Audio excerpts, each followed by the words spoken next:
Welcome to Almost Heaven, Always Us. I'm Corey, I'm Kelsey. and today we're talking about the Palace of Gold. Yes, the Palace of Gold. And I've been researching it all day. You have spent a lot of time. I have. You've prepared something for me. Yes. Like you're back in school, right? You've done a lot of research and given me a report. Yeah, I was only interested. Well, I did it because I was only interested in this. I usually don't want to do anything like that, but I was really interested in this, and I have been ever since I found out about it like years ago. But yeah, the Palace of Gold. What do you know about it? I have driven pretty close to it. I've done a lot of work up kind of in that area, that whole circle up there. Willing, Moundsville, Dallas Pike. Yes. I've done some work on Dallas Pike. So I've seen signs and stuff for it. And the signs look pretty cool. Never been there. I did look it up on Google Maps before and look at some of the pictures, and I seen a bunch of peacocks. Yeah. And that's what I remember the most. Peacocks. That is a big deal there. Yeah. But other than that, I don't know a whole lot. I think I heard that there's real gold. A lot of it's real gold. And I know it's a religious place for Hindu, I believe. And that's it. That's all I know. That's all I had written down. Well, there that we was go. Literally it. Just save some time and save the whole podcast. No, no. But before we start this, what's going on? What's the always us part of this podcast? What's been going on today? A lot of refereeing children. So our kids were supposed to go back to school Monday. Of course, we're in the big snowstorm of 2025. Yeah, so our kids are still on Christmas break. I don't even know what is today, the 8th or something. I don't know. The 7th? But at any rate, by the time this posts, it'll be like the 9th, I think. But anyway, January, and the kids are still home, still haven't gone back to school. They're getting stir crazy because they can't really go anywhere. Yeah. And yeah, we're just trying to survive at this point. I know. And they're just fighting because everyone's sick of each other. We're running out of things to do in this house. And today, Kendall's teacher went to school and she needed to go pick up a few things from school. And so when I heard that you were going to take her, I was like, okay. I had the other kids get dressed and I was like, just freaking go and get out of my house because I just need a break from you all. And it was just me and the baby. It's been rough. I'm very overstimulated. Well, they're definitely not going back tomorrow. It's already been canceled. So we'll see if we get any days in this week or not. May or may not. Yeah. We'll find out. I really hope to God. But anything else? That's really it. Yeah. Okay. All right, so we'll get into this. It is called the Palace of Gold, but it's the Prabhupada Palace of Gold. Prabhupada is a spiritual leader's name, and it was named after him or in memoriam to him. He's not the one that set it up then? No. That's who it's named after, and it was somebody else that set it up. Yes. So we'll get into that. Okay. So this is near Moundsville, West Virginia in Marshall County, only an hour and a half from here in Morgantown. And it was the last thing locals would expect to see in the middle of nowhere, and the land was chosen for its potential beauty. The area was called New Vrindaban, and that was named after a holy land in India where he came from, where Prabhupada came from. And I'm not going to say that name very much because I don't know how to pronounce it. So is Prabhupada the founder? Or is he Prabhupada. Prabhupada is who it's named after. Is named after. So who is that guy, Prabhupada? He was I have it right here. Oh, okay. I don't want to get ahead. Of me. No, you go ahead. I will answer your questions. Okay. So it was envisioned to be a sacred place for cow protection, simple living, holy pilgrimage, and spiritual education. After 50 years, it continues to preserve these ideals, and there are plans to build more temples. The town has 1,204 acres and a population of about 350 people. So it just kind of became like its own tiny little community over time. So 350 people actually live there. Yes. It's not just like, I was thinking it was kind of like a church that people visited, but people actually live on site all the time. Yes. 300 people. Yes. And did I hear you say cow protection? Yeah. So it's a Hindu religion. And of course, they believe in cow protection and hold them. So they have a cow farm, but they don't butcher the cows. It's like they're pets. Yes. Kind of. Yes. And they use them to drink fresh milk. So dairy cows, kind of. They not really are. I think they kind of look like the Brahma kind of, but I'm sure that they are a specific Indian type of cow. So what's the purpose of protecting the cow again? It's in the religion, like Hindu Yeah, religion. but what does that mean? Is the cow supposed to be? Is that like a relative or something? No. Okay, I don't understand. I didn't know it well enough. Oh, they just don't believe in like eating or harming cows. They hold them in high regard. Oh, just in general. Just in general. Okay. Yes. I didn't know if it was a family member or something. Like a cow family Like a cow, member? you know, like they Like a came back. Like, do they reincarnated? believe in reincarnation? I don't know. I don't know either. I didn't get that deep. Man, I'm sorry. so I was trying to think of a joke there. I was like, but I don't want to insult anybody. I know there's a fine line. You think about like your relatives that could be cows. Yeah, but yeah. Okay, so how did this come to be? Okay, so we need to start with the inspiration behind the palace. In 1965, a spiritual leader from India by the name of Swami Prabhupada came to the US to bring Hare Krishna movement to the West. And so when you hear Hare Krishna, what do you think of as soon as you hear that word? I think that song. Yeah, Yeah. by George Harrison. Lord Harrison. Yes, exactly. Yes. My Sweet Lord, yeah. Yes, exactly. Yep. They were really into that for a moment. Yeah. Okay, so he was the world's most prominent authority on Bhakti Yoga, which is a spiritual practice in Hinduism, also known as yoga of love or path to devotion. At the age of 69, he traveled here on a steamship from India to New York with the aim to spread India's message of peace and goodwill. A lot of goodwill words coming up here in the last couple of episodes. The last 12 years Maybe you of just his... got goodwill in the mind. I always have goodwill in the mind, for real. I was like, man, I wish I could get there, but there's no way. The last 12 years of his life inspired thousands of Westerners to devote their lives to Krishna consciousness, launching one of the fastest growing spiritual movements in the history of the world. So why West Virginia? So this wasn't on the website or hardly anything, so I had to do a lot of digging on like these little random sites to get oh my gosh, it's just so... nothing really talks about it that much, not even Wikipedia or anything. So there was this man by the name of Richard Rose who was from Benwood, West Virginia, and he was an American mystic, esoteric philosopher, and an investigator of the paranormal. And he wrote a ton of books and did a lot of lectures in Pittsburgh and just areas surrounding us, like in Ohio, like on the East Coast, like a lot of mystical type stuff. And he gained a pretty good following. And there's a lot more to him if you want to look it up, but there's no time to get into all that right now. In 1967, Rose attempted to create an ashram, which is a spiritual hermitage or a monastery in Indian religions. So he wanted to build this on his farm in Marshall County. And to get the word out, he composed a letter to San Francisco Oracle, which was an underground newspaper. The Oracle was a psychedelic newspaper and was a primary source for hippies at the time. And I went back and looked at it, and it was like kind of scary. I'm like, this seems a little demonic. Well, that's interesting. I didn't even know there was any kind of connection there. So you're saying like the psychedelic hippies and the Hindu. I guess that kind of makes sense now that I think about it. Like you said, the Beatles. Yeah. Going through that phase. Yeah. So I guess so I guess there's a connection there. Because there was a lot of talk. It was like, so the Beatles really got into like the Hinduism movement, the Hare Krishna movement. And of course, like the Beatles had a little bit of a big hippie following, obviously. And there was a lot of LSD going on at the time, which inspired psychedelic art that this San Francisco Oracle used a lot. And so it was just a hot spot in San Francisco where this oracle was being written for all these hippies. And then the Hare Krishna people were kind of writing to it and inspiring some of their articles. So it just all connects. So this guy, he's from West Virginia, you're saying? Yes. But he's got contacts in California? Yeah. Okay. So that's what year are we at? This is in 1967. 1967. Okay. All right. Yes. So it was, to get the word out, he composed a letter to San Francisco Oracle, which was an underground newspaper. And I think I already said the Oracle was a psychedelic newspaper and was the primary source for hippies at the time. A Hare Krishna devotee, which devotee is used a lot, just talking about people who were devoted to the Hare Krishna movement, like have completely committed their life to it. His name was Keith Gordon Ham, who is going to be the biggest name of this movement other than the Prabhupada. Okay, he's the big guy on campus at the Palace of Gold. Who, Prabhupada? At the time. No, the Keith Ham. Okay. Prabhupada, he never actually made it there, right? Or you're going to get there? I'm going to get to it. But yes, he's not as big in the story as Keith Ham is. And that's not the name that's his like official name.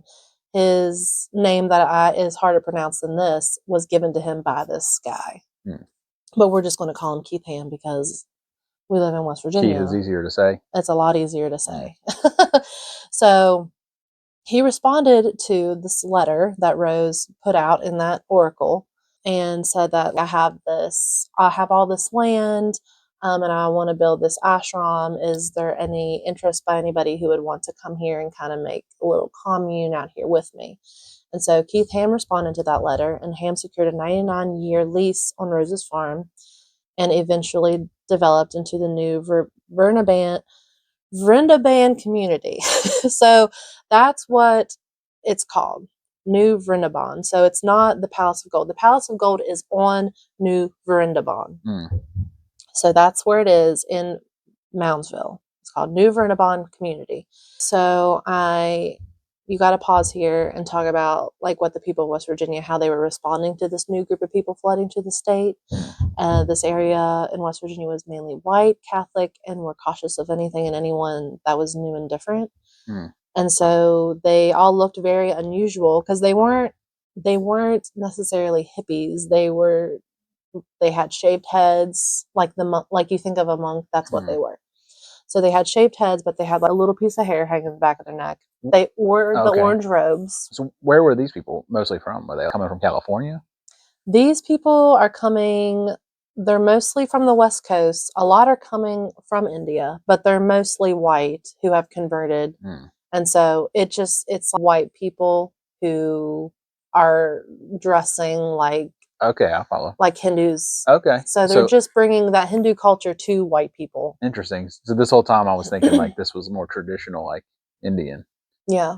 But this is more like when the Beatles did it. So yeah. It's kind of like it's more white, but they don't look like hippies. They look like monks. They look like how the Hindus want them to look. Okay. Because they're converting to that religion and lifestyle. That's interesting. Yeah, I know.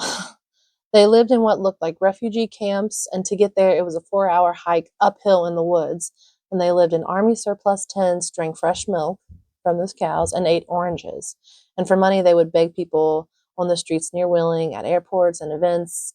And if they were skilled talkers, they can make $1,000 a night, depending on what was going on. So they bum money. Like that's how they made money because they weren't working. And so that was another really annoying thing, like at the time, obviously. If there was like a big game or a big event, of course they would go to it and they would all be out there begging for money. And they would say that it would be to save children in India or blah, blah, blah. And people would be like, oh, okay. But they were kind of misrepresenting a little bit. Yeah, and totally lying. Just lying. Totally and lying. We'll get to that. Some people were not too happy, even in general, just them asking for money. I wonder if they got some threats and maybe some fights. Yeah, they did. They really did. So the locals weren't thrilled about that. And the state troopers kind of looked the other way when it came to a lot. I guess just kind of how like Amish people is, like the law they're just like that. They're their own thing. We're just going to let them do their own thing. So that's kind of how it was here. And they had weird practices, like how they took care of their sick.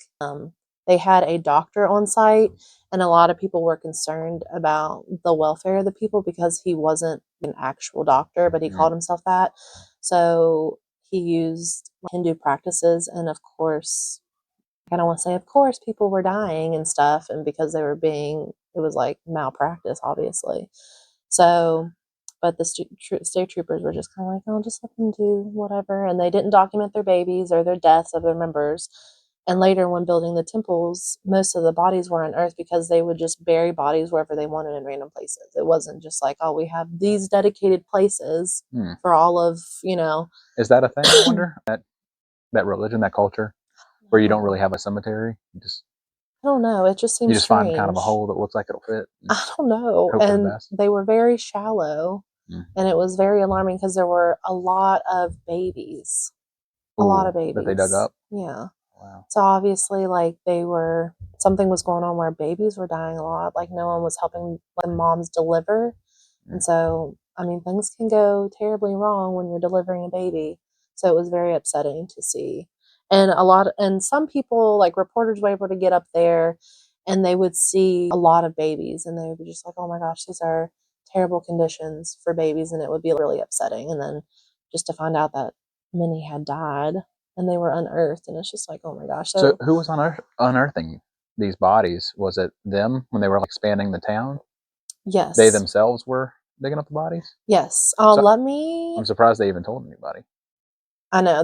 They had some help, but okay, so how much do you think it cost to build the Palace of Gold? Ooh, that's real gold, right? Mm-hmm. The palace is basically entirely made of real gold. Yeah, gold and marble. Oh, it's no telling. Mm-hmm. So a lot of people guess like $10 million. Mm. Is that what you would guess, more or less? I'm going to say it's more just based off how you're asking me and the clue you're giving me. So I'm going to say 50 million. 600,000, because they used young devotees to do all of the labor, and they, like, so many people were like, this just seems so unreal that it was done by people who were unskilled, who had never done this kind of stuff, who just came and said, we're going to do this and the Lord is with us. Of course, they're Hindu gods. That's who they said was with them and helping them develop the skills. So they were able to do all of this with $600,000. And that was the original temple. And of course, all this money that they're getting from begging, and now with tourism and stuff, they do year-round tours where they charge, and then of course all that goes back into building the temple because they're still building onto it.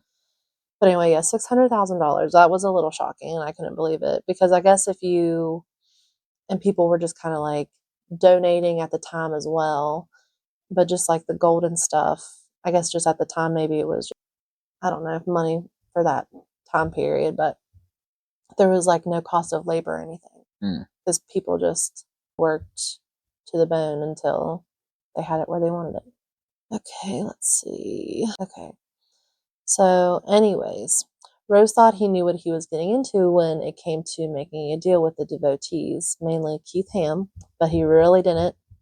He tried to argue against this 99-year lease deal, but the Krishnas had an ironclad contract and Rose was stuck.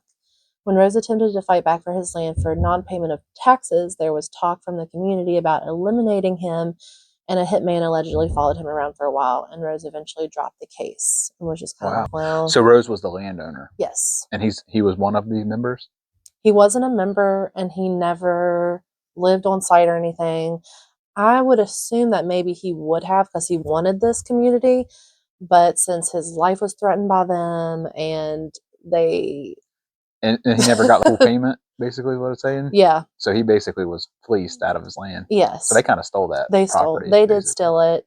And it wasn't clear, like, how it came about that he was stuck, like what the contract said exactly, like how the 99-year lease deal got to be. It doesn't say anything, and why, but anyway, they just weren't paying the taxes, and then he took them to court and was like, guys, come on. I wanted this to be something cool, and you're kind of ruining it. So they were leasing the land off of him. So he owned it, and they probably had some kind of deal where they were supposed to pay a property tax. Yeah. And they weren't paying, and so he had to pay. Yeah. And they just kept coming after more and more of his land, because he had, I believe it was 133 acres. And they just kept wanting to expand and expand. And he was like, guys, come on. And they basically were like, if you don't do what we want, we're going to kill you. Sorry, the love and peace movement, but we're going to kill you. So he just kind of backed out. And there's a quote of him saying, in some ways, the Krishnas are better to have around than hillbillies. At least they don't get drunk and steal your radiators out of your trucks. And that's how they acquired the land. The main reason for building a temple there was to give their spiritual leader, Prabhupada, a place to write his books and enjoy the clean country air. It started out as a small, humble house, but over time it turned into this huge palace where Prabhupada didn't get to see. He passed away at the age of 81 in India. He never even made it. So, no. Well, he came to the U.S.? He did. But he never made it to West Virginia? He did for a small time, but I will get to that. Okay. So who's running the show there at this time point? It would be Keith Ham. Yeah. Who's been renamed at this point. Yeah, he's been renamed. You're going to take an attempt at saying that name? I forget what the first name was, but they gave him a name that meant that he was skilled in the kitchen. So it was kitchen something and then Swami. And I'm pretty sure Swami was use, because they call him Swami Prabhupada. So I believe that's another word for maybe leader or teacher. My gosh, please, I didn't look that up, so don't come for me if I have that wrong, or come for me at all in this. I did my best. Probably like our fellow hillbillies might not, but they might. I know. They might come after you. I'm scared. Please don't come after me. You're about Since you peace said and that love, they stole correct? the land. Oh my gosh, please don't. Oh my gosh. Hold on. There's a We didn't mean whole. it. It was a joke. Yeah. Yeah, No just big deal. joking. Why didn't the main guy ever make it, the spiritual leader? So he came and visited and stuff, but he never actually visited here. He went back to India. Yeah. He just done with the U.S. He's like, this is enough. Yeah, I think that he felt like these guys were doing a pretty good job at kind of taking over the Hinduism and the Hare Krishna that he wanted to bring to the West. So he brought it to the West, and he could see that it was being taken care of here, and it was spreading, like it was fast spreading throughout the U.S. So he decided to take it to like different countries, like Africa. He said, you guys got it. You got this. Yeah. I'm going to bounce. Yeah, he was like, I've had enough of all these white people. I'm getting out of here. So he went around the world to Africa just to do the same thing that he was doing here. So Keith Ham was just left in charge. And like I said before, for someone who was all about like peace and love, he was like actually really abusive. And is Keith still around? No, he died. He passed away. He passed away. Just want to make sure before we talk bad about him. Yeah, we can talk bad about him because he's dead. And I'm sure he still had a faithful following in his last days. How are they doing now? Do you know? Yeah, they're doing good. Is the movement still going strong? So yeah, obviously it was like probably at its heights in the 60s, late 60s, early 70s. Yeah. Beatles were talking about it. It's kind of growing. I don't really hear much about it these days. Yeah. But are they still got about the same numbers now? Yeah, they had higher numbers. They have decreased to the 350. I think that they had like 600 some at their height. Like at their height. And I guess like Prabhupada death and him leaving, and then the death of the Keith Ham, and just there was a lot of controversy around the, I don't want to call it the camp, but the community. Like a commune? Yeah. A lot of people, I mean, people from West Virginia, like the locals, would call them like a brainwashing cult. And it seemed very attractive to younger people who were hippies at the time, and they would go there. And because the whole hippie movement kind of died out. Yes. Since then, so yes, you lost some of that. Yeah. Did the locals ever warm up to them? After a while, we're like, all right, y'all are all right. Yeah, I think some people just saw them as just like kind of just stayed to their own unless they were out like begging. But that's like less and less. Like that's they don't really do that on. Begging anymore. No, they stopped doing that. They started being more like the Amish and just kind of keeping to themselves. So people were like, hey, kind of like typical West Virginians, like as long as you keep to yourself. I don't care and they're getting funding elsewhere now, like through giving tours, and we'll get into that. But they probably didn't. They didn't. I'm just guessing here. They probably didn't do the tours like in the beginning, right? It was more of a secluded, private, religious ground, and then maybe after Keith died, or maybe before, I don't know. I'm just guessing here. Yeah, it was after. Then they were like, let's open it up and start getting some tour money in here. Yeah, because a lot of people were fascinated. Like, some people have said, like, I can't believe this is in like on the world. Like, this is so weird. Like, this is so strange to have in West Virginia. So a lot of people were obviously interested in it. Yeah. This is just like an iconic place. And to have it here in West Virginia, that's pretty cool. So a lot of people just wanted to see it for themselves because there's so much gold and marble, and the fact that just young guys, like no professional architects or artisans, were involved in this at all. And yet it's very beautiful. Yes. From the Google pictures that I looked up before. Yeah. And maybe we can show some of those. Oh, yeah. Flash them up on the screen. We will definitely do that. Those looked amazing. Like it was obviously very beautiful, very not only structurally visually pleasing, but artistically as well. Yes. Yeah, because when you think about commune, you could think of somebody buying that Navy base that was for sale. Yeah. And that was my first thought when I seen it for sale. I was like, that'd make a good place for like a commune. There's a lot of houses and stuff. But it wouldn't be very appealing visually because it'd be very standard, basic. This, however, everything's like got art on it and gold and marble and everything. Yeah, stained glass. Peacocks, right? And flowers. They have a bunch of gardens. Like a rose garden's like their thing. Yeah. I remember seeing that on the pictures. So they still keep that stuff up, I guess. Yes, very, very much so. Yeah, that's pretty cool. Yeah. But we'll talk more about Keith Ham and like what a crap person he was here in a minute. But the touring, I definitely want to go on a tour.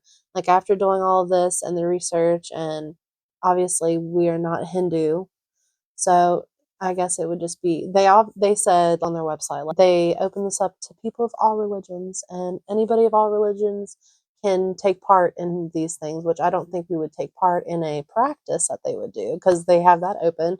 Obviously, wouldn't we are Christians, we're followers of Jesus. We wouldn't do that, but I am interested to go there and just tour, not take part in any practice that they have or events. They have a lot of events and retreats.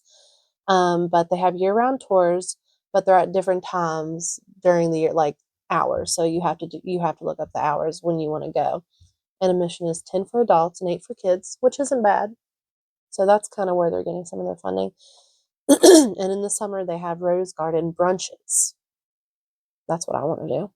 And they have year-round events and retreats, and they even host really fancy weddings. So that's that for tourism. Would you be interested in a rose garden brunch, or is that something I got to do with a friend? Because I want to do that. I'm a little creeped out by the place, to be honest. You're not interested in touring? Probably, but I'm a little creeped out by the place. It's a little. You're telling me that they sent a hitman after a guy, and then, yeah, it's a little bit. Yeah. Well, the guy Keith Ham was who sent the hitman. Okay. Hitman. So you're saying it's a lot safer now that Keith's out. Yeah, and he died in. I think that was. When did he die? Oh my gosh, I'm pretty sure. I don't know, but yeah, when he died, I would think that things got a lot quieter around there. He was just stirring up a lot of craziness. It was causing a lot of harm in the community and bringing a bad name upon it. All right, tell us a little bit about it. And what was Keith up to? Well, he was really aggressive with getting new people. Like, if people would go up there just to see it, they would kind of have to get permission. If they saw them down there, like begging or something like that, he would ask them and be like, "Is it okay if I come up here?" And so they would hike 4 hours uphill to go there. And like, it was just said by a few different people that once they were up there, they believe it was Keith Ham, because local people wouldn't just go. He wasn't introducing himself. But after seeing pictures and stuff, they're like, "Oh my gosh, I'm pretty sure that's the guy who was trying to recruit me." But he would be really aggressive, like holding under their arms, like, "You can't go. God needs you to stay here with us." So they would kind of get out of that, like back out of it, and like kind of run and escape. And then then some parents were saying, like, "This is what's happening to our kids. Like, our hippie kids are going up there," and he's being like, "You need to see what God has for you." And then it's like, okay, is this a brainwashing cult? Because he was so aggressive.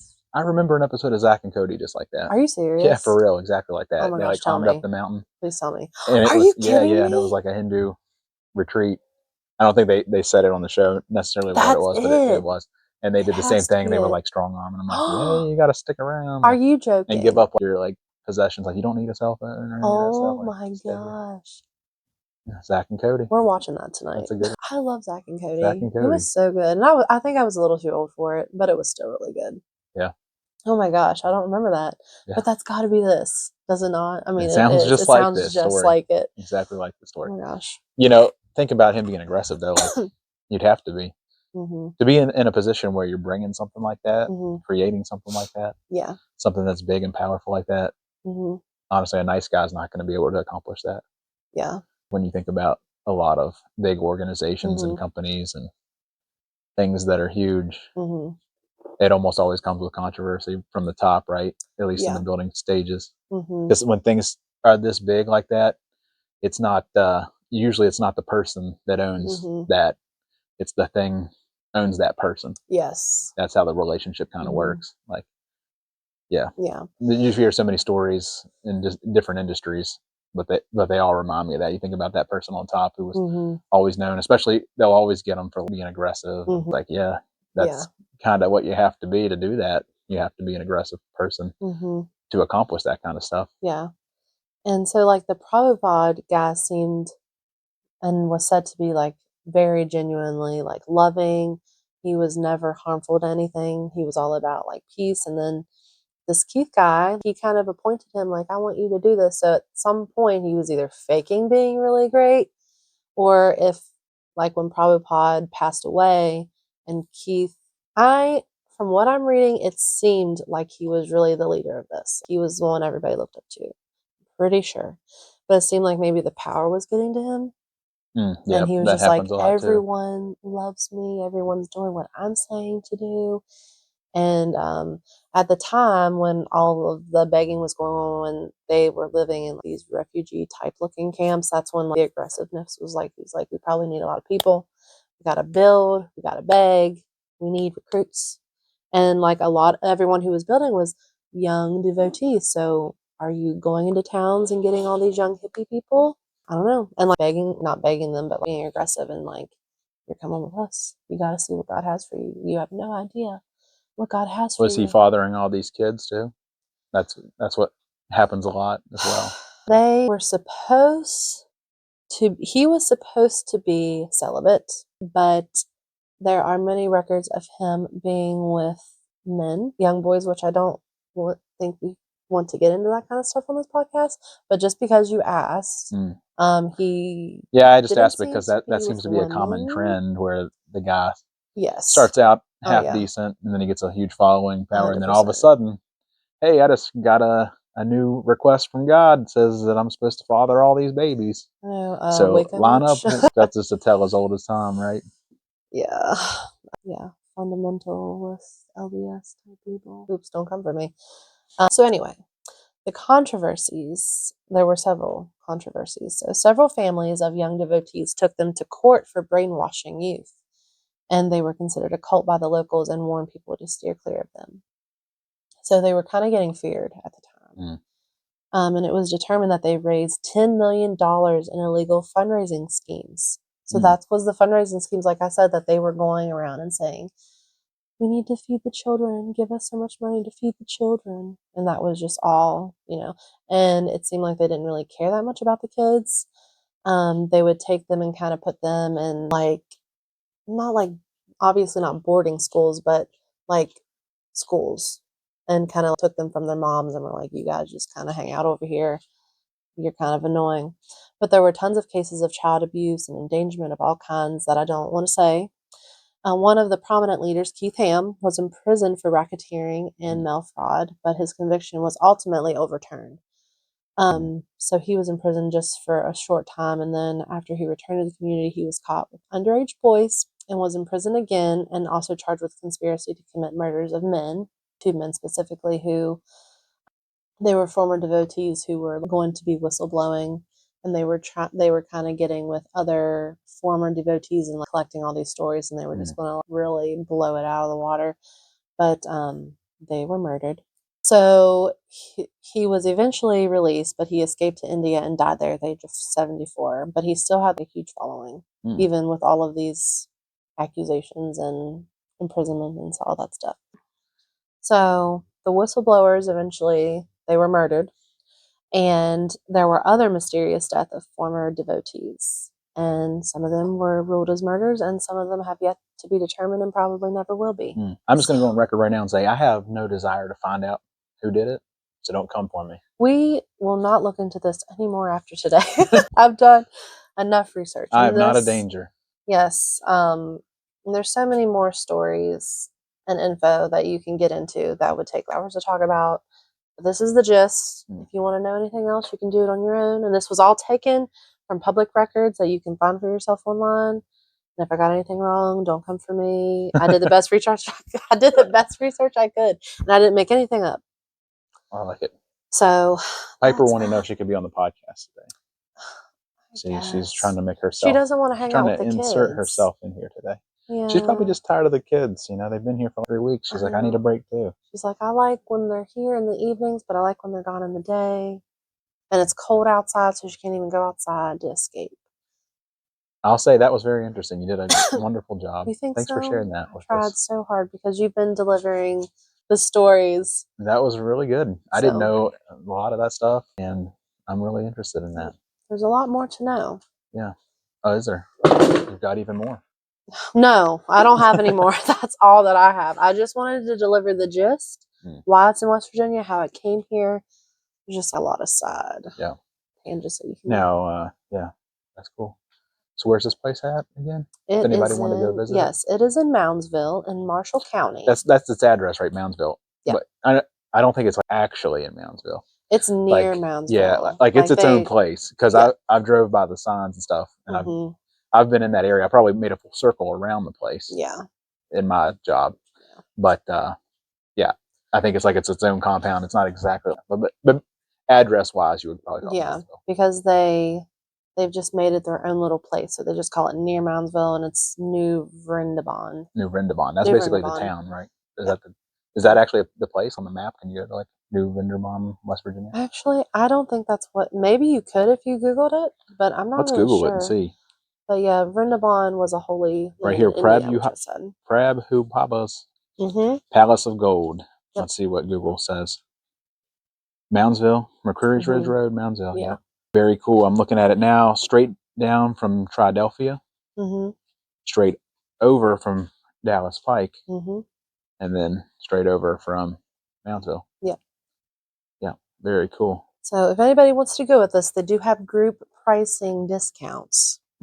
I think if you get 10 people, so 8 more people want to come with us, we can get a group discount. Yeah. But I'm definitely going. I'm going to do the Rose Garden brunch. It's just something that I would enjoy greatly. Yep. That's all I got. Do you have anything to add? I think that's it. Okay. I'm hoping that we can get out of the snow soon and start talking to some people. And I know. Well, we set out to do some interviews. I know. I feel like we would have had at least one by now, but the snow has made it impossible. Snow had other plans, but so we'll get there. Us. Hey, that's the perk of living in West Virginia, right? Yes. You get the 4 seasons, and right now we're getting winter. I talked to a guy the other day from Mississippi. He'd never seen snow before until he moved here this season. Isn't that crazy? It's first season seeing snow. So never seeing snow. That's wild. So hey, it's pretty cool if you think about it like that. Yeah, we're blessed to see some snow. Magical to someone who hasn't seen it before, or miserable. I don't know. Maybe. Anyway, if you love West Virginia as much as we do, and I know you do because you've stuck around this long, and you've probably watched all 4 episodes by now. So you're a real one. You guys right now that are watching this one, basically within the first week, you're the ones from the beginning. You know, when people talk about when they say I've been watching that since the beginning, that's you guys. That's you. The OGs. So if you could do us a favor and start sharing this on your socials, telling your friends word of mouth, liking some things, you know what we should do? Some things. Jim Justice thing is do it for Baby Dog. Do it for Piper. That works so well for Jim Justice. We could go on a whole thing about Baby Dog. I'm not getting not tonight. Next story is Baby Dog. But that's a whole thing. Do it for Piper. Look at Piper. She wanted you to do it German for her. Shepherd dog. She's begging you. She's begging you. Thank you guys for watching. We'll see you next time. Bye. We don't know who did what, with who, but murders happened. We don't know who. We don't know who was murdered, but they were dead. We don't know who killed them, but they were dead.